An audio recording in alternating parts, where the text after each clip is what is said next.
नमस्कार, आप देख रहे हैं CNZ रिपोर्ट्स।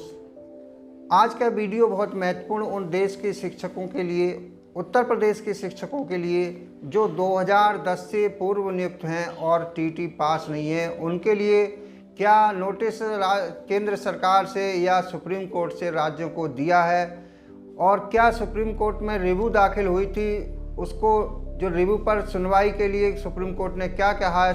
आज देख रहे हैं आप यूट्यूब पे बहुत सारे वीडियो आए हैं कि रिव्यू पिटीशन वापस ले ली गई है या वो केंद्र ने जो भेजा था पत्र उनके अनुसार सुप्रीम कोर्ट ने उसको अस्वीकार कर दिया है। तो वो स्थिति क्लियर होने वाली है। मैं बात करने वाला हूँ आज इस वीडियो में कि सुप्रीम कोर्ट से क्या नोटिस जारी हुआ है। मैं बात करने वाला हूँ इस वीडियो में कि नई शिक्षक भर्ती कब तक आ सकती है। 2010 से पूर्व शिक्षक चाहे उत्तर प्रदेश, तमिलनाडु या किसी भी राज्य के हों या शिक्षक हैं या शिक्षा मित्र हैं, उनके लिए अब आगे क्या करना चाहिए। मैं बात करने वाला हूं टीटी के भर्ती को लेकर के। टीटी का जो आवेदन प्रक्रिया है वो कब शुरू होने वाली है और एक ही बार में आप आवेदन करने के बाद पहली बार में टीटी की परीक्षा कैसे पास कर पाएंगे, उस पर भी बात करूंगा। आपसे निवेदन है कि आप वीडियो को अंत तक जरूर देखिएगा और जानकारी के लिए आप सभी तक पहुंचाने के लिए पहले वीडियो को लाइक करके शेयर कर दीजिए। अगर पहली बार चैनल पर आए तो चैनल को सब्सक्राइब कर दिए। और चलते हैं हम आज की महत्वपूर्ण जानकारी की तरफ।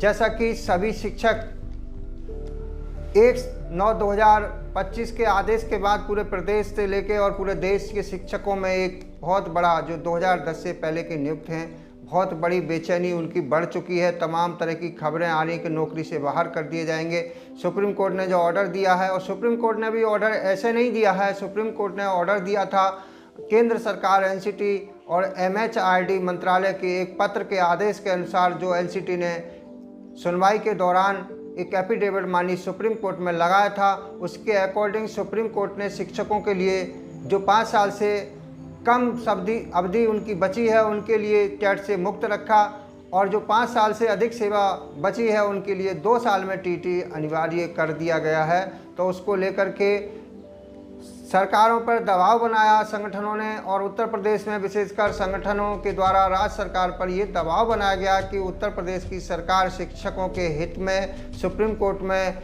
इस आदेश के खिलाफ एक रिव्यू पिटीशन याचिका दाखिल करे, उस पर दोबारा से विचार किया जाए और 2010 से पूर्व जो 23 अगस्त 2010 की अधिसूचना है जिसमें लिखा है कि 2010 से पूर्व नियुक्त शिक्षकों पर टीटी लागू नहीं होता है, उसको लेकर के राज्य सरकार ने अभी 16 तारीख को 16/9/2025 दिन मंगलवार को सुप्रीम कोर्ट में एक याचिका रिव्यू पिटीशन के रूप में फाइल की गई। और उस रिव्यू पिटीशन में फाइल करने के बाद उसका एक नोटिस जारी हुआ है। उसको लेकर अलग अलग यूट्यूब चैनल वाले अलग अलग तरह की खबर दे रहे हैं, लेकिन मैं ये नोटिस का एक थोड़ा स्क्रीनशॉट है, ये आप देख सकते हैं। इसमें लिखा है राज्य सरकार ने जो रिव्यू पिटीशन दाखिल की है तो उसमें 19 तारीख को, 16 तारीख को रिव्यू पिटीशन दाखिल हुई है और 19 तारीख को एक नोटिस जारी हुआ है, यानी 2 दिन पूर्व। आज 21 तारीख है। 2 दिन पूर्व नोटिस में कहा है कि इसका जो जवाब है, एक डिफेक्ट लगाए गए हैं, कोई कमी है उस याचिका में, डिफेक्टेड है, तो उसके लिए राज्य सरकार की जो वकील हैं उन्होंने उसमें लिखा है रिव्यू क्यूरेटिव पिटीशन डिफेक्ट। ये डिफेक्ट का जो जवाब है, जो डिफेक्ट का जवाब है वो सरकार को देना है। राज्य सरकार के जो वकील है मिस्टर अंकित गोयल, उनके लिए लिखा है कि आपको ये 3/11/2025 तक डिफेक्ट हटवाने हैं। उसके बाद की प्रोसेस रही कि सरकार के द्वारा जो रिव्यू दाखिल की गई है उस पर केंद्र सरकार का जो नोटिस गया था, जो एफिडेविट गया था, उसके अनुसार ही सुप्रीम कोर्ट ने निर्णय दिया था। तो अब सुप्रीम कोर्ट इस याचिका को स्वीकार करके इसमें सुनवाई करता है या नहीं, लेकिन आपकी क्या राय है। मेरा तो ये मानना है कि इस पर 99% उम्मीद नहीं है, 1% उम्मीद है कि सुप्रीम कोर्ट इसमें कुछ राहत दे, क्योंकि सुप्रीम कोर्ट ने तो शिक्षकों के लिए उस आदेश में राहत दी गई है अगर ये राहत पूर्ण रूप से अगर लेनी है तो इसके लिए एक ही उपाय है। पूर्ण रूप से राहत के लिए मात्र केंद्र सरकार यानी NCTE के द्वारा ही एक संशोधित गजट पत्र जारी हो, तब पूरे देश के शिक्षकों को, उत्तर प्रदेश हो, तमिलनाडु हो, चाहे वो किसी भी राज्य के शिक्षक हों जो 2010 से पूर्व हों, चाहे अप्रशिक्षित शिक्षक हों, चाहे वो शिक्षा मित्र हों, पैरा टीचर हों, उनके लिए इस NCT के द्वारा कोई गाइडलाइन आती है तो उसका लाभ मिलेगा। अगर सुप्रीम कोर्ट से भी % इस पर सुनवाई होकर कुछ लाभ मिलता है तो उनको भी लाभ अवश्य मिलेगा। आगे हम बात करते हैं RTI के द्वारा, जन सुनवाई के द्वारा एक शिक्षक ने TT के बारे में सरकार से पूछा कि क्या 2010 से पूर्व शिक्षकों के लिए TT अनिवार्य से करना पड़ेगा। तो राज्य सरकार के जवाब में जो सचिव हैं राज्य सरकार के, सुरेंद्र कुमार तिवारी, सचिव बेसिक शिक्षा परिषद की ओर से लिखा गया है उस RTI के जवाब में कि सभी शिक्षकों के लिए TT अनिवार्य है। ये आप पढ़ सकते हैं, उन्होंने लिखा है। इस संबंध में आपको अवगत कराना है कि माननीय सुप्रीम कोर्ट द्वारा सिविल अपील 1385/2025 अंजुमन इशात ए तालीम ट्रस्ट बनाम महाराष्ट्र राज्य व अन्य से पारित आदेश दिनांक 1/9/2025 द्वारा शिक्षकों के लिए TT अनिवार्य किया गया है। और ये जन सुनवाई के द्वारा ये मांग जो की गई है वो पोषणीय नहीं है। देखिए, जन सुनवाई के द्वारा पूछा, राज्य सरकार ने स्पष्ट कर दिया क्योंकि अब TT से छूट नहीं दी जा सकती। चाहे वो नई नियुक्ति होगी तो उसमें TT में और सुपर TT भी करनी पड़ेगी, और चाहे पुराने नियुक्त हैं उनके लिए भी है। इसका संशोधन तो सिर्फ केंद्र ही कर सकता है, केंद्र करेगा तभी शिक्षकों को लाभ मिल सकता है। सुप्रीम कोर्ट का आदेश है, अब राज्य सरकारें कुछ नहीं कर सकती।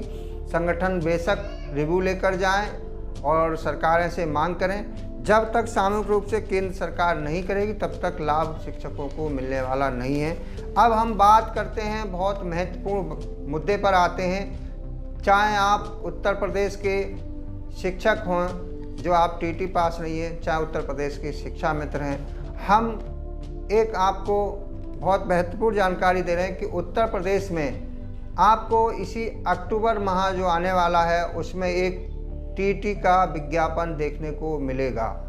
उसमें TT के आवेदन प्रक्रिया शुरू होगी अक्टूबर में, और इसकी जो परीक्षा है 29 और 30 जनवरी प्रस्तावित है। 29-30 जनवरी 2026 को उत्तर प्रदेश सेवा चयन आयोग UPSSC जल्द अधिसूचना जारी करेगा और आवेदन की तिथियां भी निर्धारित कर देगा। उसके बाद आप परीक्षा की तैयारी में जुट जाएं। इसकी जो फीस के बारे में भी आप देख लें, अखबार में भी आया है, आप अखबार की कटिंग देख सकते हैं। बहुत सारे व्हाट्सएप ग्रुप, सोशल मीडिया पर ये अफवाहें चल रही थी कि अब TT की परीक्षा का शुल्क कई गुना बढ़ जाएगा। वो बढ़ोतरी राज्य सरकार नहीं करेगी।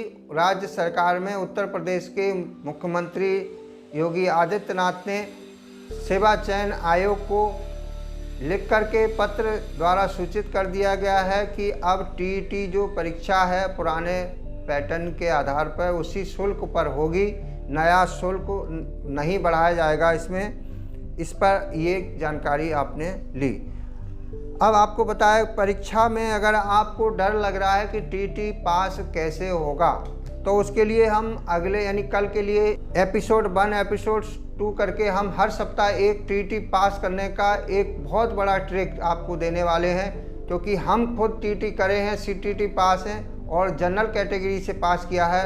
बहुत बड़ी गलती हमसे होती थी और कई बार लगातार हम एक नंबर से फेल हुए, और जब हमने वो फॉर्मूला यूज किया जो हम आपको बताने वाले हैं तो हमारे 1 नंबर की कमी रहती थी, हमने 20-20 नंबर अतिरिक्त प्राप्त किए। वो केवल बहुत कम समय पढ़ाई करके, मात्र 2 से 3 महीने पढ़ाई करके हमने TT को निकाल दिया। तो आप भी आसानी से निकाल सकते हैं। उसके लिए हम एपिसोड 1 टीटी परीक्षा में सरलता से कैसे उत्तीर्ण करें, आपको कल हमारे चैनल को आप सब्सक्राइब कर लीजिए और ज़रूर आपको देंगे। और एक छोटी सी अपडेट और है, जूनियर एडिट स्कूलों में जो भर्ती प्रक्रिया रुकी हुई थी वो चालू हो गई है और नई शिक्षक भर्ती उत्तर प्रदेश प्राथमिक स्कूलों में भी 2026 में आने वाली, इसका वीडियो हम अलग से देंगे। तो आपसे निवेदन है कि हमारे वीडियो पर दी गई जानकारी, आप शिक्षक हैं, आपने चैनल को सब्सक्राइब नहीं किया है, आप शिक्षा मित्र हैं, तो ज़रूर करके वीडियो को लाइक करके वीडियो शेयर कीजिए। धन्यवाद, मिलेंगे अगले नए वीडियो के साथ।